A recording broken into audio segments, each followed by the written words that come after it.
Bonjour et bienvenue sur les pilotes du dimanche, j'espère que vous allez bien, moi je vais très bien. Aujourd'hui, dimanche, qu'est-ce qu'il y a le dimanche? Un essai bien entendu. Alors aujourd'hui c'est le Jaguar, vous l'avez vu sur la miniature, je ne peux pas vous faire de devinette. Le Jaguar E-Pace, ok, E-Pace, pas le E-Pace, hein, le I, le vrai, le 100% électrique. Avant de commencer, je vais prendre une petite pause et je voulais remercier le groupe Perico. Alors là, on est un peu plus de 60 000 sur la chaîne. Je ne sais pas combien on sera quand la vidéo sera sortie. Donc c'est cool, déjà je vous remercie vous. Et en plus, voilà, je voulais remercier le groupe Perico qui m'aide depuis plus d'un an, je pense maintenant, et qui me prête des voitures. Aujourd'hui encore, le E-Pace, c'est une voiture qui est extrêmement cool. On va aller voir ça tout de suite. C'est parti, mon kiki! Je vais être honnête avec vous, quand je l'ai vu en photo les premières fois, je me suis dit qu'est-ce que c'est que cet engin? Je le trouvais quand même assez bizarrement gaulé. Et finalement, il est plutôt beau, plutôt sympathique à l'œil, même en vrai. Hein, parce que souvent les voitures, voilà, en photo, en vrai, c'est jamais pareil.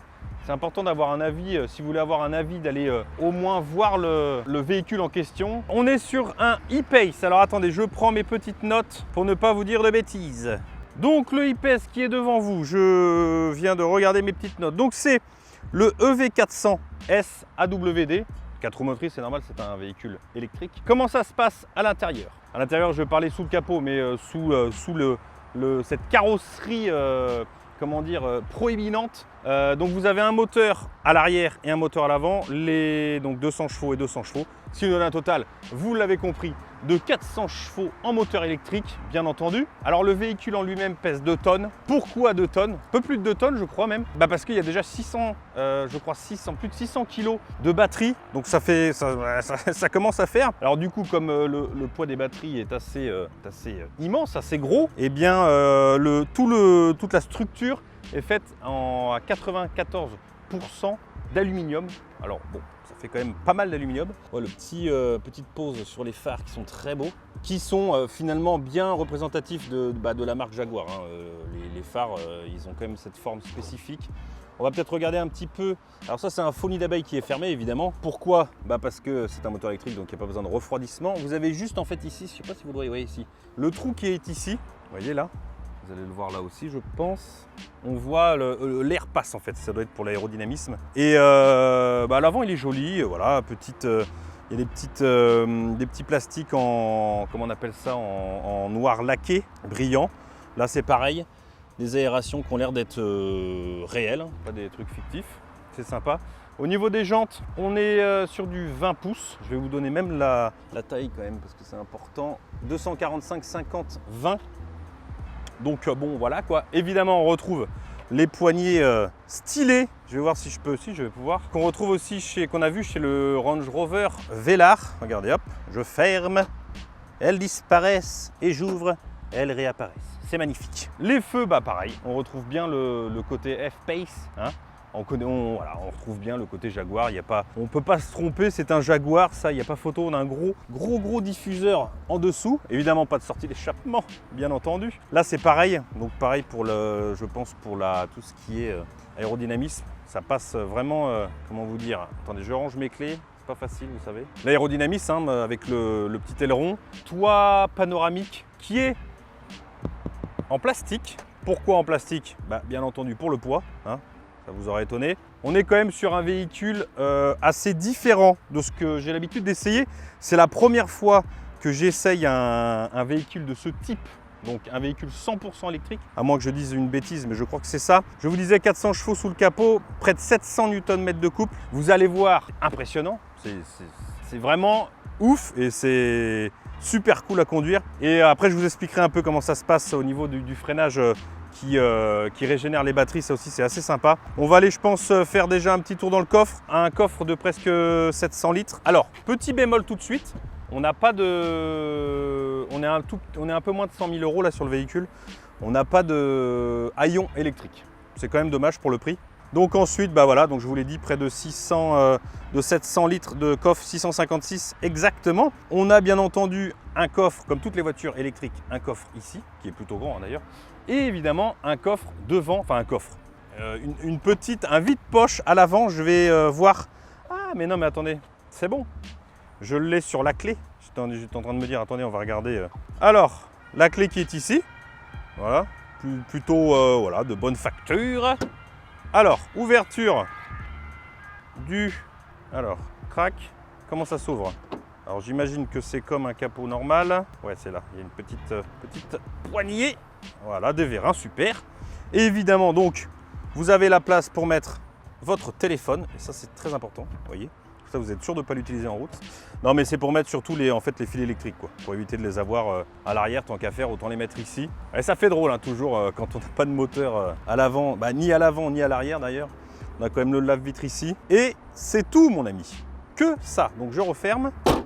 Donc, à l'arrière, on a de la place. Ça, c'est une certitude. Vous pouvez le voir ici. Hein, on remarque du coup l'arrière des sièges qui est super beau, franchement. Le petit côté... alors, c'est pas de l'aluminium, hein, je pense que c'est du plastique. On a les aérations ici. On a évidemment les petites enceintes. Ça, je sais pas ce que c'est. Petit bouton de... Ah, c'est pour voir peut-être s'il y a quelqu'un qui passe, une voiture qui passe à ce moment-là. La finition, elle est nickel, hein, c'est du cuir. Là, on a du... Alors, je sais pas si c'est du vrai carbone. Ça y ressemble, mais peut-être pas. Je suis pas sûr et certain, donc je ne vais pas vous dire que c'en est du vrai. Petit crochet. On a évidemment la vue sur le... Comment il s'appelle? Le toit ouvrant. Non, c'est pas un toit ouvrant, je dis n'importe quoi, sur le toit panoramique qui est en plastique. Donc évidemment pour un gain de poids évident, hein, par rapport à du verre. Petit filet, je crois qu'on a des petits rangements ici que vous pouvez voir là. Donc on a vraiment de la place, hein. Au niveau de la hauteur, ça va, c'est très chaud. Par contre, à mon avis, au milieu, on va être moins servi. Siège chauffant à l'arrière. Des prises de tout ce que tu veux, du USB, du 12 volts avec un petit rangement ici. Pas de climatisation à l'arrière. Le tunnel de transmission est pas énorme, sachant que il y a toutes les batteries en dessous, sous le plancher, 600 kg de batterie. Alors ici, bon, je suis pas très grand, mais bon, ouais, c'est bon. Évidemment, comme d'habitude, hein, le siège du milieu est vraiment pas terrible du tout, hein. Mais on commence à avoir l'habitude, hein. Je ne parle pas que de Jaguar, hein, c'est un petit peu partout. Et puis ici, bon bah voilà, tout ça, le siège du milieu, tout ça pour avoir ça, quoi. Je le répète souvent, hein, mais c'est vrai que je trouve ça quand même...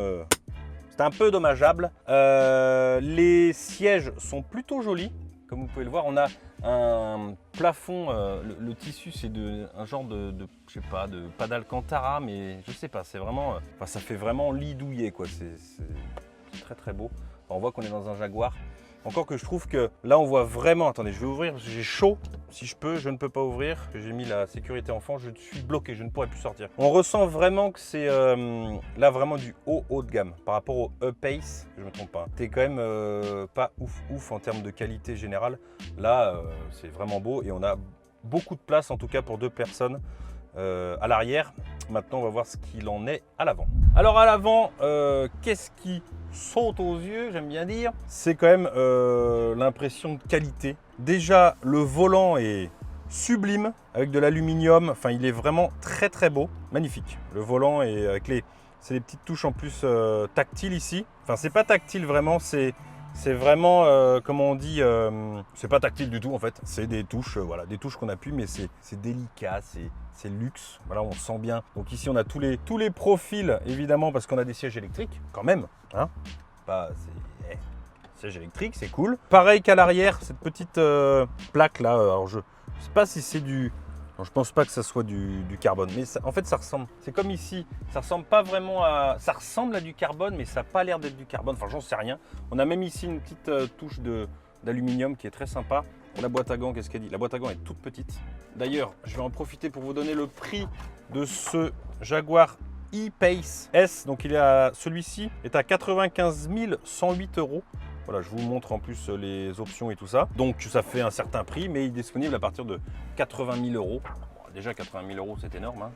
Ça on va pas se mentir, on n'est pas là pour...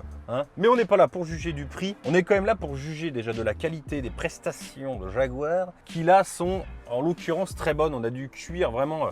Bon là c'est du plastique, mais toute la planche de bord là c'est du cuir. Comme je l'ai dit tout à l'heure, ça c'est hyper beau. Je ne sais pas ce que c'est, même jusque là. Enfin, c'est vraiment très beau, quoi. Des rangements ici, le petit rétroviseur sympathique sans rebord. Et ce qui fait la spécificité de ce Jaguar aussi, c'est donc un écran numérique, le compteur numérique, je vais y arriver. avec, on voit ici, charge et power. Vous allez voir que c'est hyper sympa à conduire. Déjà, c'est hyper puissant. Bien entendu, c'est un véhicule électrique. Donc, écran, je vous l'ai dit tout à l'heure. Ici, on a un écran qui est quand même assez grand et puis qui marche très très bien.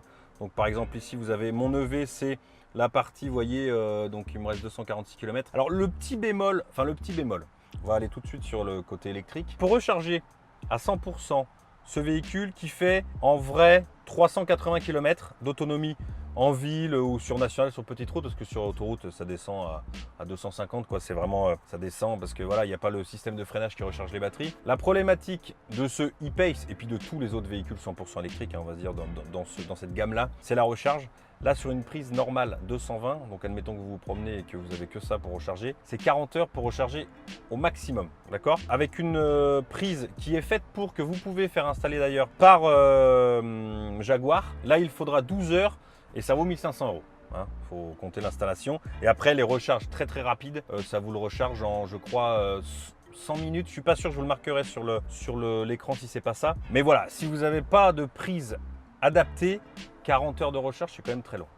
Vous avez une recharge de genre 70% qui vous permettra d'aller beaucoup plus vite. Hein. Mais c'est quand même un défaut, mais ce n'est pas un défaut relatif à l'e-Space. C'est dur à dire, e-Space, e-Pace, le dire en anglais, pas en anglais, c'est compliqué. C'est pas un défaut pour ce véhicule-là, c'est un défaut, voilà, même chez Tesla. D'ailleurs, les véhicules, donc par exemple la Model S, est un petit peu plus cher que ce modèle-ci, même si sur la totalité du prix, c'est pas très important, mais vous avez quand même 6 000 € de bonus. C'est pas négligeable, ça paye déjà la prise que vous allez mettre chez vous. Donc je reviens à tout ce qui est écran tactile qu'on retrouve, hein, c'est ce qu'on retrouve aussi sur le Velar. Je pense qu'il est un petit peu plus grand sur le Range Rover, je suis pas sûr, hein, mais je crois. Donc bon, franchement c'est propre, c'est nickel, il n'y a rien à dire. Navigation, tout est beau, enfin, c'est vraiment c'est du Jaguar, hein, dans tout ce qui se fait de mieux en Jaguar en tout cas. Un petit écran ici avec des petits boutons très très beaux, avec ça c'est magnifique, je trouve ça. C'est idiot, hein, c'est pas grand chose, mais c'est tellement beau. Les couleurs dedans et tout ce qui est numérique à l'intérieur de ces petits boutons, je trouve ça magnifique. Là, vous avez tout ce qui est climatisation désactivé, avec un petit écran qui est sympathique d'ailleurs, le petit écran, je trouve ça joli. Tout ce qui est aussi ventilation devant, dessous, sur le pare-brise, enfin ouais, vous connaissez tout ça. C'est propre, d'ailleurs ça me souffle dans le nez. Alors attendez, je vais baisser un peu, on va même couper directement, ça sera plus simple. Ici vous avez, donc vous mettez le contact, non, vous éteignez le moteur ici, vous voyez. Donc là, pré-climatisation du véhicule désactivée, ok. Si je veux démarrer, j'appuie sur le frein et je clique sur Start. Évidemment, ça ne fait pas de bruit parce qu'il n'y a pas de moteur, hein. Enfin il n'y a qu'un moteur électrique. Donc là, il est démarré. Vous passez en première ici, enfin en première en démarrer quoi, avec le D. Vous avez juste à appuyer sur la pédale et ça avance, dis donc, c'est génial. Et regardez, ça freine tout seul. Je ne freine pas là. Hop, crac. Donc on se met en parking ici, donc neutre et puis marche arrière, enfin vous avez tout compris. Ça, ce sont les modes de conduite qu'on va regarder d'ailleurs tout de suite, comme ça vous aurez. Alors, mode OK. Ah oui, d'accord. Puis après, c'est pour descendre. Donc, on va au programme dynamique. Donc, dynamique, confort, éco et ça, c'est pour le chemin, la neige, tout ça. OK. Ensuite, on peut monter les suspensions. Oh oui, je le sens, dis donc. Ça monte devant et ça monte après derrière. C'est génial, Disneyland.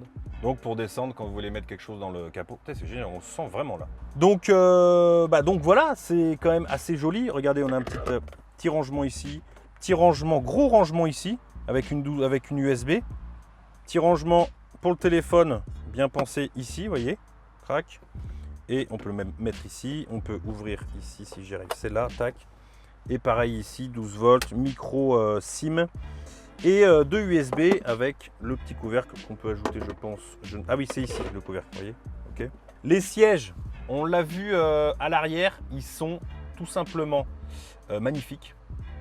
Ce sont des sièges quasiment baquets, hein, on peut se le dire. Ils sont vraiment très très beaux. Ils sont fins et tout, c'est classe. Évidemment, c'est du cuir. C'est vraiment très très beau. C'est bien mieux que alors évidemment c'est plus cher aussi, mais c'est bien mieux que le e-Pace. Le e-Pace, j'avais été un peu déçu de la qualité intérieure. On demande quand même, en payant ce prix-là, avoir une qualité vraiment nickel. Et là, c'est ce qu'on a. On a vraiment un truc, voilà, il n'y a pas à dire, c'est nickel. Maintenant, ce qui va être très très sympa, c'est la conduite, vous allez voir, et ça pousse très très fort, donc on y va. Bon, c'est parti pour le tour, c'est ce que j'attends le plus. J'ai roulé un tout petit peu avec avant. Comment vous dire? J'ai pas fait d'accélération folle, hein, mais ne serait-ce qu'en roulant juste, c'est hallucinant. Je viens de le faire pour faire des prises de vue, c'est dingue. C'est incroyable. Vous êtes prêts? Donc je suis en mode sport, hein. Donc je vous l'ai dit tout à l'heure, il y a plusieurs modes, mais là je suis en mode sport et je peux vous dire que ça m'a tourné le cerveau. Donc là je pense que comme je l'ai déjà fait une fois, mon cerveau est prêt. C'est incroyable. 4 secondes 8, le 0 à 100, je crois que c'est ça. Je ne suis pas sûr à 100%. Je le mettrai sur l'écran si je me suis trompé. Mais c'est un 4 secondes 8 tout de suite, quoi. Attention. Faut que je mette la première. Attention.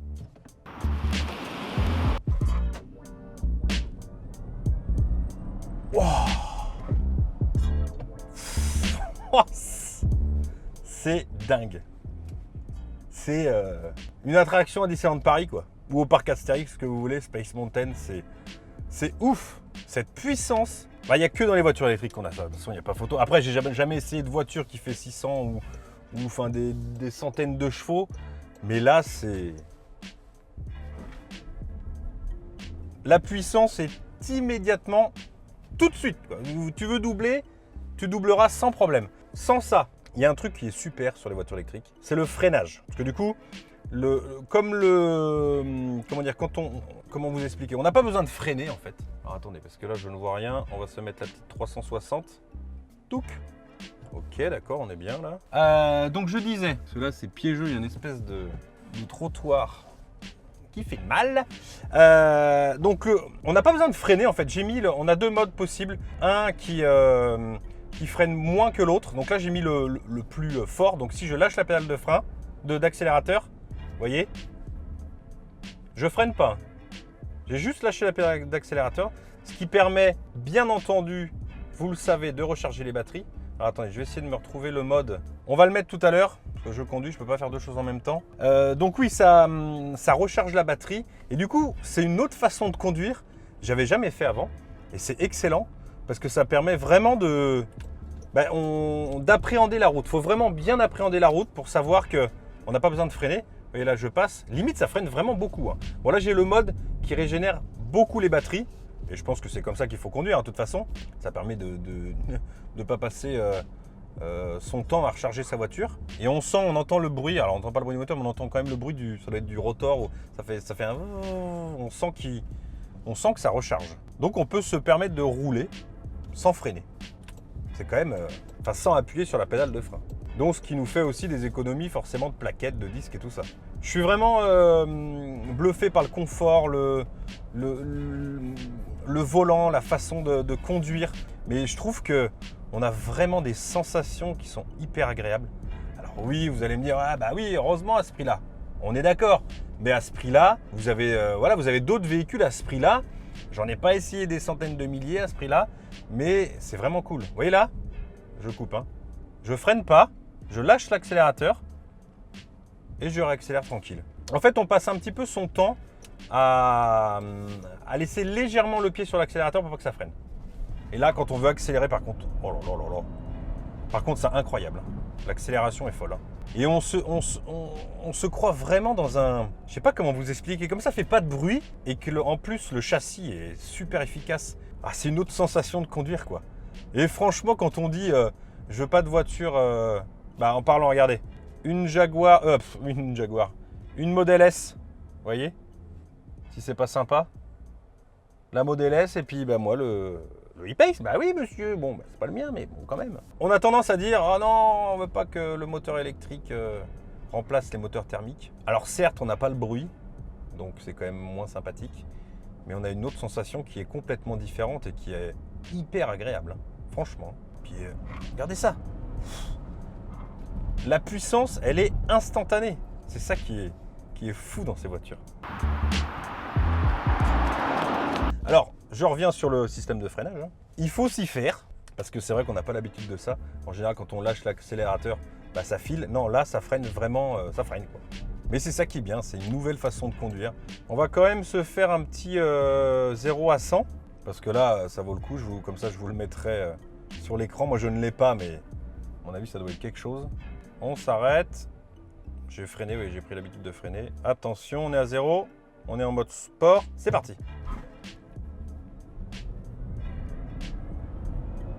Oh,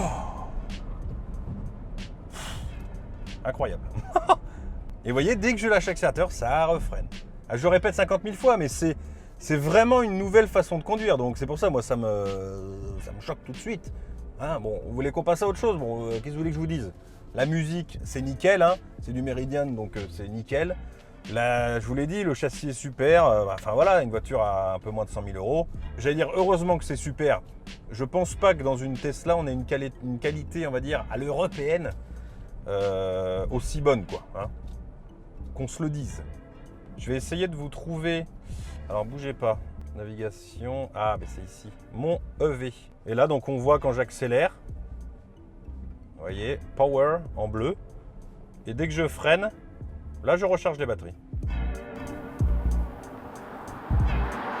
Voilà, j'espère que cette vidéo vous a plu. En tout cas, je remercie le groupe Perico et Jaguar de m'avoir prêté ce véhicule qui est, on peut se le dire, super. Donc, je vous dis à la prochaine. Même, j'ai envie de vous dire à dimanche prochain pour un nouvel essai sur les pilotes du dimanche. Ciao!